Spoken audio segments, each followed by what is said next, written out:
ಗಡಿ ಜಿಲ್ಲೆ ಬೀದರ್ನಲ್ಲಿ ಕನ್ನಡ ರಾಜ್ಯೋತ್ಸವದ ಸಂಭ್ರಮ ಮನೆ ಮಾಡಿದೆ. ಜಿಲ್ಲಾ ಉಸ್ತುವಾರಿ ಸಚಿವರಾಗಿದ್ದಂತಹ ಈಶ್ವರ್ ಖಂಡ್ರೆಯಿಂದ ಧ್ವಜಾರೋಹಣವನ್ನ ನೆರವೇರಿಸಲಾಯಿತು.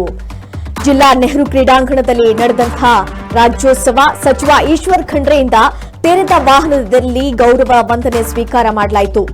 ಜಿಲ್ಲಾ ಉಸ್ತುವಾರಿ ಸಚಿವ ಈಶ್ವರ್ ಖಂಡ್ರೆಯಿಂದ ಧ್ವಜಾರೋಹಣವನ್ನ ನೆರವೇರಿಸಲಾಯಿತು. ಜಿಲ್ಲಾ ನೆಹರು ಕ್ರೀಡಾಂಗಣದಲ್ಲಿ ಇಂದು ರಾಜ್ಯೋತ್ಸವವನ್ನ ನೆರವೇರಿಸಲಾಯಿತು.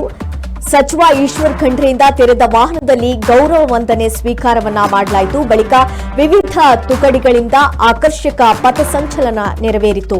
ಸ್ತಬ್ಧ ಚಿತ್ರಗಳ ಭವ್ಯ ಮೆರವಣಿಗೆಗೆ ಸಾಕ್ಷಿಯಾಯಿತು ಬೀದರ್ ಜಿಲ್ಲಾ ಕ್ರೀಡಾಂಗಣ. ಧ್ವಜಾರೋಹಣ ಕಾರ್ಯಕ್ರಮದಲ್ಲಿ ನೂರಾರು ವಿದ್ಯಾರ್ಥಿಗಳು ಭಾಗಿಯಾಗಿದ್ದರು. ಕಾರ್ಯಕ್ರಮದಲ್ಲಿ ಸಂಸದ ಸಾಗರ್ ಖಂಡ್ರೆ, ಶಾಸಕ ಶೈಲೇಂದ್ರ ಬೆಲ್ದಾಳೆ, ಎಂಎಲ್ಸಿಗಳು ಸೇರಿ ವಿವಿಧ ಇಲಾಖೆಯ ಅಧಿಕಾರಿಗಳು ಭಾಗಿಯಾಗಿದ್ದರು. ಗಡಿ ಜಿಲ್ಲೆ ಬೀದರ್ನಲ್ಲಿ ಕನ್ನಡ ರಾಜ್ಯೋತ್ಸವದ ಸಂಭ್ರಮ ಮನೆ ಮಾಡಿದೆ. ಜಿಲ್ಲಾ ಉಸ್ತುವಾರಿ ಸಚಿವ ಈಶ್ವರ್ ಖಂಡ್ರೆಯಿಂದ ಧ್ವಜಾರೋಹಣವನ್ನ ನೆರವೇರಿಸಲಾಯಿತು. ಹಾಗೆ ಜಿಲ್ಲಾ ನೆಹರು ಕ್ರೀಡಾಂಗಣದಲ್ಲಿ ಇಂದು ರಾಜ್ಯೋತ್ಸವವನ್ನ ನೆರವೇರಿಸಲಾಯಿತು. ಸಚಿವ ಈಶ್ವರ್ ಖಂಡ್ರೆಯಿಂದ ತೆರೆದ ವಾಹನದಲ್ಲಿ ಗೌರವ ವಂದನೆ ಸ್ವೀಕಾರ ಮಾಡಲಾಯಿತು. ಬಳಿಕ ವಿವಿಧ ತುಕಡಿಗಳಿಂದ ಆಕರ್ಷಕ ಪಥಸಂಚಲನವನ್ನ ನೆರವೇರಿಸಲಾಯಿತು. ನೀವು ದೃಶ್ಯಗಳಲ್ಲಿ ಗಮನಿಸ್ತಾ ಇರಬಹುದು. ತೆರೆದ ವಾಹನದಲ್ಲಿ ಗೌರವ ವಂದನೆ ಸ್ವೀಕಾರವನ್ನ ನೆರವೇರಿಸಲಾಯಿತು. ಬಳಿಕ ವಿವಿಧ ತುಕಡಿಗಳಿಂದ ಆಕರ್ಷಕವಾಗಿರುವಂತಹ ಪಥಸಂಚಲನ ನೆರವೇರಿತು.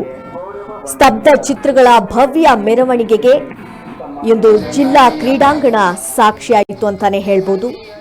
ಇಂದು ಧ್ವಜಾರೋಹಣ ಕಾರ್ಯಕ್ರಮದಲ್ಲಿ ನೂರಾರು ವಿದ್ಯಾರ್ಥಿಗಳು ಭಾಗಿಯಾಗಿದ್ದರು. ಜಿಲ್ಲಾ ಉಸ್ತುವಾರಿ ಸಚಿವರಾಗಿದ್ದಂಥ ಈಶ್ವರ್ ಖಂಡ್ರೆಯಿಂದ ಧ್ವಜಾರೋಹಣ ನೆರವೇರಿತು. ಇಂದು ಕಾರ್ಯಕ್ರಮದಲ್ಲಿ ಸಂಸದ ಸಾಗರ್ ಖಂಡ್ರೆ, ಶಾಸಕ ಶೈಲೇಂದ್ರ ಬೆಲ್ದಾಳೆ, ಎಂಎಲ್ಸಿಗಳು ಸೇರಿ ವಿವಿಧ ಇಲಾಖೆಯ ಅಧಿಕಾರಿಗಳು, ವಿದ್ಯಾರ್ಥಿಗಳು ಎಲ್ಲರೂ ಕೂಡ ಭಾಗಿಯಾಗಿದ್ದರು. ಗಡಿ ಜಿಲ್ಲೆ ಬೀದರ್ನಲ್ಲಿ ಕನ್ನಡ ರಾಜ್ಯೋತ್ಸವದ ಸಂಭ್ರಮ ಮನೆ ಮಾಡಿದೆ.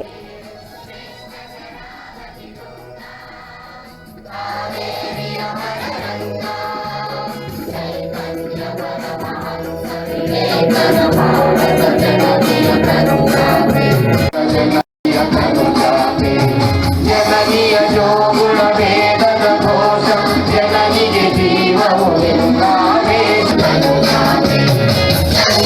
ರಮಣು